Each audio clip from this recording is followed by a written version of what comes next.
Hello, welcome to Miniature Realms. My name's Stuart, and today we're going to be looking at some Ragged Staff Minis. Now, this is a new miniatures company started by Martin from Seventh Son YouTube channel. So as I quite often do, let's go to the website and have a look at them there. So Martin's using Etsy to run Ragged Staff Minis. There are 5 sculpts, though one of them is a kind of redo of the other, so like a head swap. But there's a knight, baronet, a melee archer, a loyal standard bearer, and then the captain of the archers. And I'll just briefly flick away at the website here and show you what he has to offer. There's a couple of painted miniatures, some by Paul Mackay, some by Martin himself. That she's added to the Etsy store. You can see they're all £3 each, so incredibly cheap. They are 3D printed by himself, I think. They are well cleaned up when they arrived, and you'll see that when we look at them on the desk in a moment. Now, the sculptor is, as far as I'm aware, Marcus from Reconquer Designs. And if you haven't seen Reconquer Designs, it's well worth checking them out as well. They're easy to find on social media. All of the miniatures have their weapons separate, so you can swap which hands they are in, or even swap them from one miniature to the other, so there are some options in terms of build. They all have excellent dynamic poses, and as far as I'm aware, scale very well with your sort of typical Perry plastics in 28mm. Unfortunately, I don't have any Wars of the Roaches 28mm Perrys to compare with. So as we delve into the box here, there's a nice little square business card with the Ragged Staff logo's design on, and then the miniatures themselves are very, very well packaged. So separate little bags, and then Martin had even wrapped the weapons in small amounts of cling film or wrap, just to make sure that they don't roll around and get snapped in the bags. I thought that was a really, really nice touch. So there they all are, out of their packets with all their components sorted. You'll notice the banner has a sort of metal pole, which is standard within the historical industry. And let's have a look at the miniatures all built and cleaned up. I didn't really have much cleanup to do, to be honest with you. There was very little left on them. Some 3D manufacturers will send their miniatures fully still attached to the supports. I don't really have any preference either way. I can understand why people do it, especially in terms of volume, but these had arrived completely trimmed off their supports, and very good they look too. This is probably my favourite, the captain of the archers. Really, really lovely sculpt, but they all have awesome movement. The movement with this guy is incredible. Really, really, really cool model and very characterful. Really looking forward to getting some paint on these a little bit later on. And as I mentioned earlier, you can swap around which way the weapons go. So some people build this with the banner in the hand out the front. I think it'll be a little bit too heavy and look unwieldy, but you do have the options to do that. And he looks very, very cool. And then a few months back, Martin had sent me this original test print, which is the Bannerman himself. So I built him differently, essentially, put the weapons in a different order, and used the halberd. I think that's the right name for it. So I've got a 5th miniature.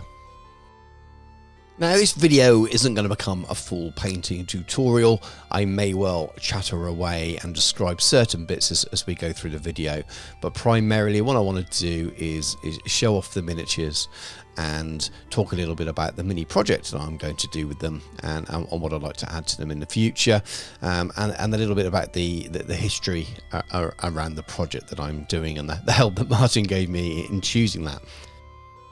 I will say that those of you who watch a lot of my painting tutorials will recognise what's going on here. So I've primed the miniatures black. They primed very easy with a rattle can, and then I've used a Zenithal highlight with a white through an airbrush, mostly top down, but I've given it a very good covering, a little bit from the sides as well. So you've got this nice grayscale miniature. It does always look a little bit lighter in the video. And then I've dry brushed lightly on top as well, a la slap chop. And what it does, it just provides a really nice base for me to add Citadel contrast paints, express colour paints, army painted speed paints, and I tend to use those now for base coating. After that, I do go and highlight and paint in a very sort of traditional manner, but I just really like doing my base coats this way. Not only do you get I think a better reflection of the use of the paint, so using them as glazes essentially, and you get some shadow and highlight built in from that zenithal highlight in the first place, meaning you need to do less work highlighting afterwards, or at very least have a really nice guide to help you. I also find it a much nicer process, so the paint goes on really nice and smoothly. It's a much more pleasing thing to do. So painting this contrast Blood Angels red at the moment, it's much more pleasing to me than using standard red paint as well. Now there are a few little drawbacks to it. You want to try and not overspill too much, because you lose some of the cool effects that you get from that zenithal highlight if you overspill too much. But I've got very used to just touching up where I do go over. So if it's not a method that you've used before and you're wondering what I'm doing, this is what it is. The zenithal thing doesn't require contrast paints either. It's been around for donkey's years, and I've used it long before contrast paints came onto the market, but it just seems to work extra well. And then it was this method really that sort of opened the door of contrast paints to me. I didn't really get them before that. It was more of a case of picking up the odd colour and thinning it to use as a glaze in place of things that weren't in the market. But as soon as I sort of developed a taste for base coating in this way, that was it, and it seems to be my go-to these days. For the project itself, I spent a little bit of time scratching my head. I didn't want to make these part of a large 28mm army for use in Hail Caesar or something like that.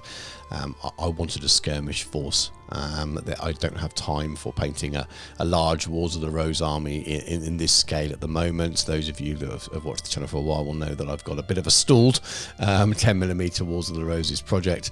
I hope to get back to that one day, or Warlord Games bringing it out in epic scale would be fantastic as well. But I do love the period, and I really loved Martin's miniatures here, and I would have definitely gone and purchased them regardless of whether he sent me them for free. So I originally thought I may do a mercenary warband here, just a few miniatures, and hope to find a suitable set of skirmish rules. As yet I haven't. There might be some things in the future coming out. I know that Saga are doing the sort of Age of Chivalry, I think, so that might be convertible to something like this. But I quite like the idea of it being an even smaller game. But you know, that's all by the by at the moment. I've just got these 5 miniatures, and I'll add to them slowly, maybe as Martin releases more miniatures, and then hopefully there will be a rule set around the corner that I can use them for.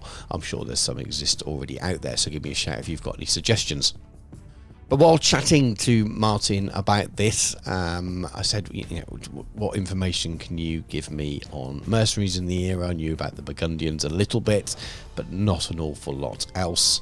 And Martin is a bit of an expert in the era. So we got chatting. It doesn't take long to get Martin down a rabbit hole with a Facebook Messenger question and get him sending you links and pictures and things like that. And that happened this time around. So we made a few suggestions, pointed out a couple of things, and then started to sort of come up with small conflicts and battles and personalities more local to me, and I live in Gloucestershire, and he came up with the Battle of Nibley Green. So the Battle of Nibley Green was on the 20th of March of 1470, and it's the last battle fought in England between entirely private armies. So it's quite an interesting little battle, and I don't think I'd heard of it until we sort of dug into it a little bit later. Then maybe I had, but it was between the second Viscount Lisley and then William Berkeley, the second Baron of Berkeley. Now that name rung a bell a little bit. Lisley didn't, but it looks like a cool little battle, so I definitely recommend doing a little bit of research if you're interested in the Wars of the Roses. Looks like a small battle, 1,000 men aside, private feud rather than part of sort of the wider conflict. And I really like it. It's got a nice little story to it, so it's close enough to that idea of a small war band. And if I am only going to play a skirmish game with this, it's quite a nice idea to focus on a small force based on a certain personality. And the awesome Graham Turner has actually done a painting of the Battle of Nibley Green. So you can get that at the awesome Studio 88 website. It looks very, very cool. I might be tempted to pick it up as artwork for my office. And I think this is depicting the archer William Black, who ended the battle by, well, killed Lisley anyway by shooting him in the eye. So I think with that bit of artwork, and then discovering that I'd actually been to Berkeley Castle a couple of times, and searching back through my photos on my phone after speaking to Martin, I realised I last went a few years ago and took my eldest. He was much younger there, but we watched some jousting, and it was a very, very nice castle and nice grounds. I thought, right, Berkeley it is then, and that's what I'm going to do for my force. So that led to a little bit more searching on the internet. I managed to find out that the livery coats were red. Checked this with Martin, and he was able to confirm that. And he was also able to provide me with a flag from Freezy Water, which was absolutely fantastic. And I've used that and painted over it. Now, I think the flag itself was for his father, so I've had to paint out the half moon emblem in the centre, but other than that, it's absolutely spot on. And then, so again, Martin used his large resources and found out that I needed to paint a red unicorn with his all 4 feet on the ground based on the description, and he found some example images, but I don't think they're of this. They're just sort of things that are like it. So that was a little bit easier than some heraldry, and if it was a red unicorn, we kind of surmised that it would have to be on a white shield, so that's what I went with, and you'll see that on some of the miniatures. It's not the best freehand in the world. I'm not the best at freehand, and these are very small miniatures for painting that kind of things on. I know people out there will be able to do an excellent job of it. So it did look a little bit like a disabled horse with something phallic shoved on its nose, but it's small, and when the miniatures are weathered, it kind of does its job. I'm definitely not repeating on all the miniatures, just done it on a couple. So as I've been wittering on my plans to you've watched me pretty much paint the whole miniatures at high speed, no doubt with lots of things cut out. But at least it's giving you something nice to look at, hopefully, rather than just hearing me drivel on. Now, as I mentioned earlier, I've painted the miniatures in the same method I've been doing for a lot of mine recently. So if you watch some of my tutorials, especially some of the larger scale ones like the Warhammer ones, the method I've used has been exactly the same. I'm not going to list all the colours to you here. I will be doing a proper painting tutorial for one of Martin's miniatures, be it one of these or a future release, and that will be a bit of a follow-up video to this. So this is like a bit of a project, I suppose, as well as a review and a paint and a chat all rolled into one. So I'm planning at least one more video for this, probably 2. I don't know when. I may wait for Martin to release another miniature. I think he might have some more things planned in the future. I don't know when that will be. It may well be when I buy some more miniatures for it. Well, we will see, but I will do a proper Miniature Realms style painting tutorial for the method that I've used here for one of these miniatures. But what I can say is that they paint extremely well. The detail is fantastic, so that's a bit of a painter's dream, especially when you paint in the method that I do. Those initial stages of using the glazes and washes and things really help bring out that detail, and then it's only there for me to mess up afterwards when I do the future highlights, and maybe don't do them justice. Now I'm quite happy with the way these have come out. They're not my best paint jobs ever. There are other paint jobs on the website for the Etsy store that we saw earlier, so do check out, especially Paul's painting is probably far better than mine, but I'm pretty happy with them. The Captain of the Archers is definitely my favourite sculpt, and probably one of my favourites in the way that came out with painting as well. It's just very gritty character. The metals came out pretty well. I've used some oil washes on these here. I wanted them to look weathered and worn and grim, and not too sort of shiny, and still have some colour there, and I think I've achieved that with a mix of grimness and dirt and mud and blood and things, but then also have the miniatures not looking too dark. It's a bit of a balance sometimes. I'm also pretty happy with the way the banner came out. It's obviously thinner paper and I wanted to brighten the colours, so I pretty much repainted the whole thing. Looked a little bit scruffy by the time I weathered it and put mud and things all over it. I think it blends in quite well with the rest of the miniatures and the colours that I've used for those. So let me know what you think. What do you think of the sculpts? Do you think they look pretty cool? Are you tempted to go and purchase them? You may well have already purchased them. I know Martin sold out initially. They are definitely back in the store at the time of recording. So they have definitely gone very, very well. And I'm very eager to see what he does future. But I love them. I think they're great. Now, they are 3D prints. So some of you may have not used or bought a 3D print before. He's a new business and a new company. He's not got the resources to go out and get all these cast in metal. He rather than selling the STLs, he definitely wanted to have some quality control over there and give people good quality. So at the moment, he is selling prints himself.